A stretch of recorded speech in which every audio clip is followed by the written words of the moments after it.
ഗാസയിൽ ആക്രമണം ശക്തമായി തുടർന്നുകൊണ്ടിരിക്കുകയാണ് ഇസ്രയേൽ. വെടിനിർത്തൽ കരാർ ലംഘനത്തിന് ശേഷം ഇസ്രയേൽ ഗാസയിൽ 900ഓളം മനുഷ്യരെ കൊന്നൊടുക്കിയതായിട്ടാണ് ഗാസ ആരോഗ്യ മന്ത്രാലയത്തിന്റെ റിപ്പോർട്ടിൽ ചൂണ്ടിക്കാട്ടുന്നത്.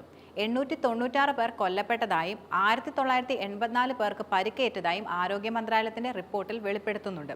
വെടിനിർത്തൽ കരാറിന്റെ സമയം അവസാനിച്ചെന്ന വാദത്തിൽ മാർച്ച് 18 മുതലായിരുന്നു ഇസ്രയേൽ ഗാസയിൽ ആക്രമണം കൂടുതലും ശക്തമാക്കിയിരുന്നത്.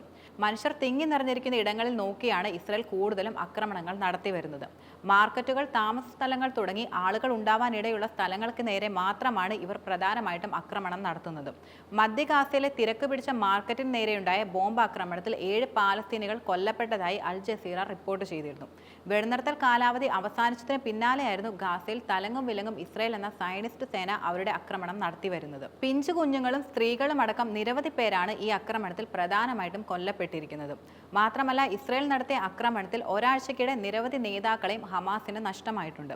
മുതിർന്ന ഹമാസ് നേതാവ് ഇസ്രയേൽ ബർഹൂം, പൊളിറ്റിക്കൽ ബ്യൂറോ അംഗം സലാഹ് അൽ ബർദാവിൽ, പാലസ്തീൻ ഇസ്ലാമിക് ജിഹാദ് സായുധ വിഭാഗമായ അൽഖുസ് ബ്രിഗേഡിന്റെ സൈനിക വക്താവ് അബു ഹംസ എന്ന നാജി അബു സെയ്ഫ് തുടങ്ങിയവർ ഇസ്രയേൽ കൊലപ്പെടുത്തിയ നേതാക്കളിൽ ഉൾപ്പെടുന്ന വ്യക്തികളാണ്.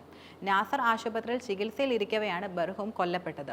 പരിമിത സൗകര്യങ്ങളിൽ പ്രവർത്തിച്ചു വരികയായിരുന്നു ഈ ആശുപത്രിയാണ് സയനിസ്റ്റ് സേന ബോംബിട്ട് തകർത്തത്. ഹമാസ് പൊളിറ്റിക്കൽ ബ്യൂറോ അംഗം സലാഹ് അൽ ബർദാവിലിനെ കൊലപ്പെടുത്തി മണിക്കൂറുകൾക്കകമായിരുന്നു ഈ ആക്രമണം കൂടുതലും നടന്നത്.